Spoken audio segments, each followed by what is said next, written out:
সিলেটের বন্দর ফাঁড়িত পুলিশের মাইর খাইয়া রায়হান আহমদ নামৰ এক জোৱান ফুয়া মার্ডারের অভিযোগ করা মামলার 28 জন সাক্ষীর হিরবার সাক্ষী লওয়ার বুধবার এক পুলিশের হিরবার সাক্ষী লওয়া হয়েছে।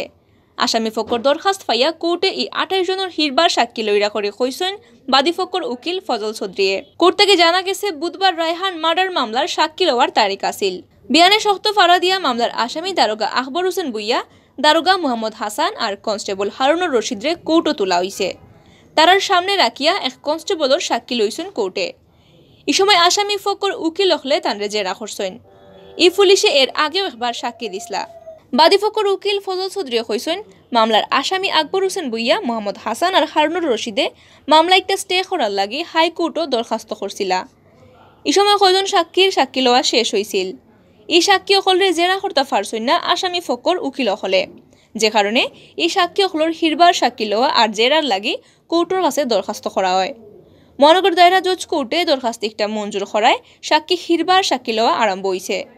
বুধবার একজন কনস্টেবলর হিরবার সাক্ষী লওয়ার সময় আসামি ফকর উকিল হলে তানরে জেরা করছেন। সর্বশেষ অবস্থা এখনো সাক্ষ্য গ্রহণ চলছে, আর সাক্ষ্য গ্রহণ চলছে এখনো।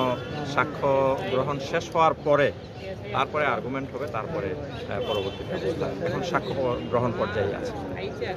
আজকে কয়জন সাক্ষী আসছে? আজকে মূলত এখানে ওই যে হাসানের পক্ষে একজন আসামি হাসান, আর একজন আসামি আকবর, আর একজন আসামি হারুন, ওনাদের পক্ষে মহামান্য হাইকোর্টে গিয়েছিলেন। আসামি পক্ষ গিয়েছিলেন যে মামলাটা স্টে করানো যায় কিনা বা অন্য কোনো সুবিধা নেওয়া যায় কিনা, যার কারণে এই সাক্ষীগুলোর সাক্ষ্য গ্রহণ পূর্বেই সমাপ্ত হয়ে গিয়েছিল। ওনারা ওই সময় জেরা করতে পারেননি, বিধায় ওনারা এখন আমাদের মাননীয় মহানগর দায়রা জজ আদালত থেকে ওনারা অনুমতি নিয়েছেন এবং ওনারা বর্তমানে জেরা করছেন। আরেকটা পিটিশন এখন পেন্ডিং আছে, যেটা বিজ্ঞ পিপি সাহেব এটা মতামত দিবেন, তারপরে ওনারা এটা প্রস্তুত করবেন। আজকে যারা সাক্ষী দিচ্ছেন তারা নাম কি? আজকে একজন মাত্র পুলিশের একজন কনস্টেবল সে সাক্ষী দিচ্ছে। ইবাদি সাক্ষী লওয়ার সময় কোর্টে উপস্থিত আসলা রায়হানুর মা সালমা বেগম আর তান বোন রুবা আক্তার। এই সময় উপস্থিত সাংবাদিক হলরে সালমা বেগমে কইছেন মামলার 69 জন সাক্ষীর মাঝে 45 জনের সাক্ষী লওয়া শেষ হয়েছে। এর মাঝে আসামি ফকর দরখাস্তে 13 থেকে 40 নম্বর সাক্ষীর হিরবার সাক্ষী লওয়া আরম্ভ হয়েছে। মার্ডারের 3 বছরের লেখান পার হয়ে গেলেও এখনো মামলার সাক্ষী লওয়া শেষ হইল না। এর বাদেও বালা বিচার ফাইলে রায়হানুর রুহে শান্তি পাইব।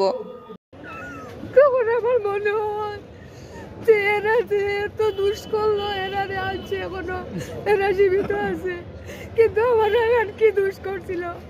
মাত্র 3 ঘন্টায় আমার এখানে মেরে ফেললো। আমরা রাত 4টার সময় গেছি, আমাদেরকে দেখতে দেয় নাই, আমাদেরকে একটু পানি দিতে দেয় নাই, ওই সময় তারা মেরে ফেলছে। 6টার সময় কান্দে ভর করে নিয়ে তারা হসপিটালে রেখে আসে এবং তারাই বলে যে গণদুল্লাইয়ে মারা গেছে। চাক্ষুষ প্রমাণ, তারা যে মারছে সব কিছু প্রমাণ, চিজুকুটো প্রমাণ, এটা তো আর মিথ্যা নয়। আমি সবার কাছে অনুরোধ বলবো এবং বিচারপতির কাছেও আমি অনুরোধ করবো যাতে বিচারটা সুষ্ঠু হয় এবং ন্যায় বিচারটা আমরা পাই। রায়হানুর বইনে কইছেন আসামি অকলর চেরার মাঝে কোনো দুঃখ নাই, তার আশিকুশি মুখ দেখিয়া ডর লাগে। এরার শাস্তি না হইলে অপরাধী অকলর মন তাকে ডর যাইবগে।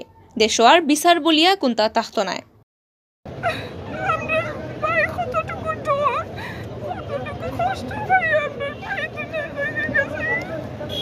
আমি প্লিজ কইরাম আপনারা পয়লা জেলা দেশবাসী আমরা লোকে আসলো, আপনারা পয়লা যে তরুণের আন্দোলন, যে তরুণের আমরা সাপোর্ট করছিলাম, আপনারা প্লিজ আমার বাড়িতে বিচার হওয়ার আগ পর্যন্ত আমরা যাতে একটা সুস্থ বিচার চাই, আপনারা আমাদের হলো সাহায্য সহযোগিতা করুকা আর আমরা পাশে থাকুকা। আর যেন কোনো রায়হান ইলা যদি আইনের সিস্টেম যদি ইলা থাকে, প্রত্যেক দিন শত শত রায়হান ইলা মারা যাইবা। আমরাও হেরান হয়ে গেছি 3 বছরে খুঁজছে আর দৌড়িতে কত মানুষ ইলা আর